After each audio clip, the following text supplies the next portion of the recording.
আসামি শেখ হাসিনা, আসাদুজ্জামান খান কামাল এবং চৌধুরী আব্দুল আল মামুনের বিরুদ্ধে যে মামলাটি দায়ের হয়েছে আইসিডিবিডি কেস নাম্বার 1, সেটি আজকে নির্ধারিত তারিখ ছিল এবং আজকে ছিল তাদের বিরুদ্ধে যে গ্রেপ্তারি পরোয়ানা জারি হয়েছিল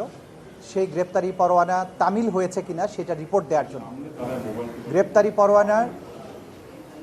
ব্যাপারে আমাদের আইনশৃঙ্খলা রক্ষাকারী বাহিনী অর্থাৎ পুলিশ রিপোর্ট দিয়েছেন যে আসামি শেখ হাসিনা এবং আসামি আসাদুজ্জামান খান কামালের বাসায় বিভিন্ন সময় অভিযান পরিচালনা করে তাদেরকে সেখানে পাওয়া যায়নি। তারা রিপোর্ট দিয়েছেন আরও যে বিভিন্ন সামাজিক যোগাযোগ মাধ্যম এবং পত্রপত্রিকার রিপোর্ট থেকে তারা জানতে পেরেছেন যে এই আসামিদ্বয় গ্রেপ্তার এড়ানোর জন্য বর্তমানে ভারতে পলাতক অবস্থায় রয়েছেন, তাদেরকে পরবর্তীতে গ্রেপ্তার করা সম্ভব হলে আদালতে সোপর্দ করবে। এই রিপোর্ট আসার প্রেক্ষিতে আমাদের ট্রাইব্যুনালের যে আইন আছে, ট্রাইব্যুনালের জন্য যে রুলস অফ প্রসিডিওর আছে, সেই প্রসিডিওর অনুযায়ী যেহেতু গ্রেপ্তার তাদেরকে করা যায়নি, সে কারণে আদালত আগামী 1 সপ্তাহের মধ্যে তাদেরকে হাজির হওয়ার জন্য, অর্থাৎ এই আসামি শেখ হাসিনা এবং আসাদুজ্জামান খান কামালকে আগামী 1 সপ্তাহের মধ্যে হাজির হওয়ার জন্য নির্দেশনা দিয়ে আদালতের এই আদেশটি দুটো বাংলাদেশের বহুল প্রচারিত পত্রিকায়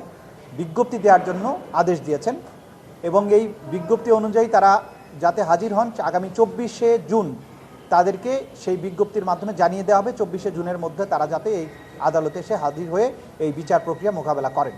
আগামী 24শে জুন তারিখে পরবর্তী তারিখ নির্ধারিত হয়েছে।